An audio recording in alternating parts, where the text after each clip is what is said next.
fear of students caring in the classrooms to new changes around college access, we're here to break down everything that is impacting young people's lives in case you missed it. But before we get into some of those news, I wanted to share that my favorite holiday foodie is definitely pozole and tamales, especially during this season. So please drop on the comments, like, what is your favorite holiday food? Because I'm a chismosa and I want to eat it too. So hopefully you can put it there. But now let's get into it. We've probably been seeing all over the news how immigration enforcement is really impacting on students' lives. There's a recent study that came from the Education Week around where they surveyed close to 700 educators, and I have the data right here with me because it's really good, important information that hopefully would encapsulate how our students are feeling this enforcement policies really impacting their well-being and their academic achievement. So let's get started with this, what educators have said about attendance. We have seen that there's been a 24% reduction in attendance. They've also noticed that about 24% of the students have been feeling more disengaged or not really paying attention in the classroom. And about 21% of them have inquired or have been asking for more counseling support. And let's remember that in order for a student to be asking for that kind of mental health support, it's really challenging. So this is just the data that is available, but I'm predicting that those numbers might be even higher if we take into account the stigma the students might be facing of what it is to ask for help. And then something that we have also noticed from educators that is aligned with this research is that 18% of these educators that were surveyed saw a lower participation in after-school activities and about 15% on enrollment declines. We have been hearing here across our partner organizations, including a lot of schools, that many students are opting out for online learning or other methods because they're afraid about family separation. So this definitely brings into light all the difficulties that students are facing. And let's remember that majority of the students are U.S. citizens as well, not only Dreamers or undocumented students, which I think it is really important about how it's having a societal impact beyond folks that lack immigration status. The other component that some of these findings had was around what are schools responding in lieu of all these statistics about declining enrollment, declining on attendance, increase on more access to mental health support or counseling.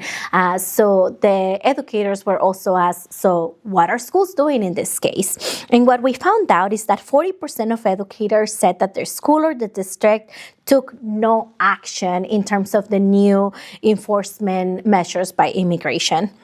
The other thing that was very interesting out of these findings was that about 27% of them shared that information about immigrant rights, and that's I'm going to repeat that because I had a little bit of trouble, because it shocks me that only 27% of those schools and districts were able to provide a tangible resource for families that are struggling with this. That is less than 30%, which is really disheartening, especially knowing that these statistics come at high dense and high populated immigrant communities. The other thing that is really critical to say is that also approximately 20% of them were only able to provide some sort of counseling support.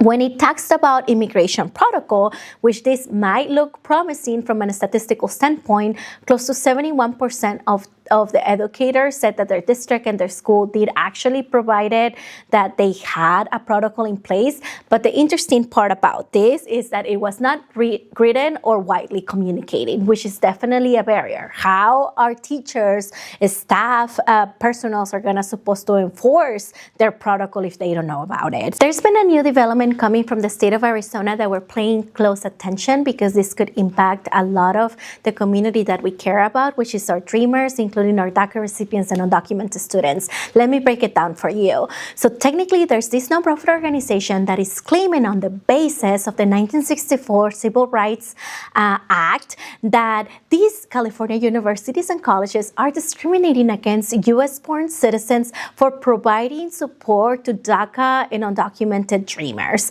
This is definitely something that is disheartening to see because, one, let's make it clear and let's set the record straight that if you are an undocumented or DACA student, you are not eligible for federal funding. So let's get that clear right away because that's one of the biggest misconceptions that I keep hearing everywhere I go. So it's really critical for the public to understand that currently Dreamers, both DACA and undocumented students, do not receive any handouts by the federal government. The state of California does have access to institution for the Dreamer population through a policy that was passed many years ago, and then they're able to access institution, and they're able to also access state funding and private scholarships. And that's how many Dreamers are able to fund their higher education. This is no doubt that it's a new attack by many bad actors that are really trying to be bullies and getting away and getting in front of Dreamers who just want their education. We know that higher education not only benefits the people that are getting the education themselves, but it benefits whole communities, whole states, and the whole nation. So we're going to be monitoring this very close. Again, this is a claim in a lawsuit. We have not received any decision by the DOJ or by any judge. So that's something that we're going to be paying close attention. Senator Durbin is someone that the Dreamer community is very familiar with. And today we learned that Senator Durbin, alongside Republican Senator Lisa Murkowski, will be introducing the final version of the DREAM Act by Senator Durbin. For those of you that may not know, Senator Durbin first introduced the DREAM Act in a bipartisan fashion in 2001 alongside late Senator Orrin Hatch from Utah.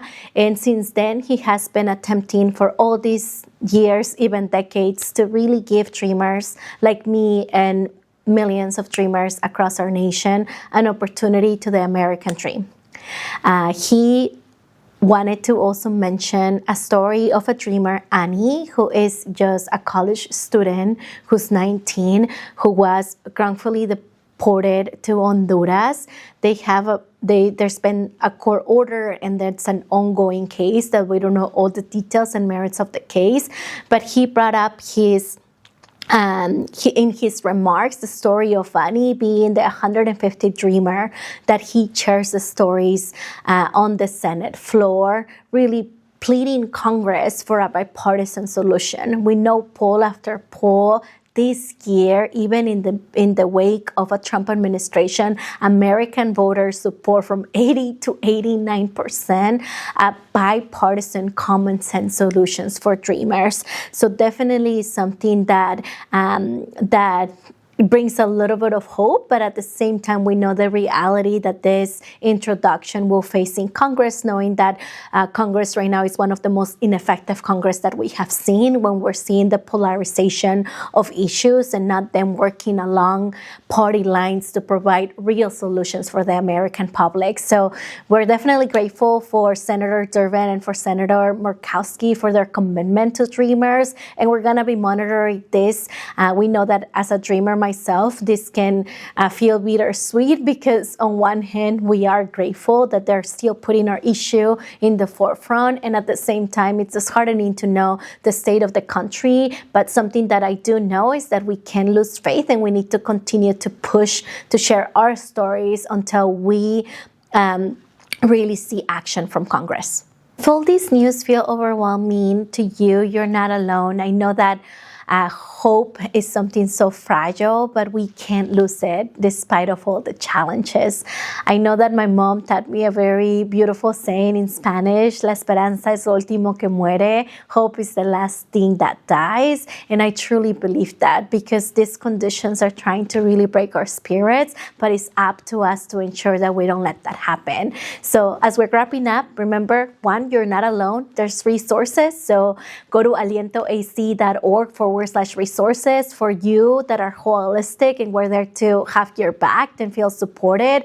And lastly, if you have comments or questions, put them on the comments. But if it's private information, make sure you DM us so then we're not exposing your private information. But we will see you until next time, and I hope you're taking care of yourself, and we'll see you next time. Bye.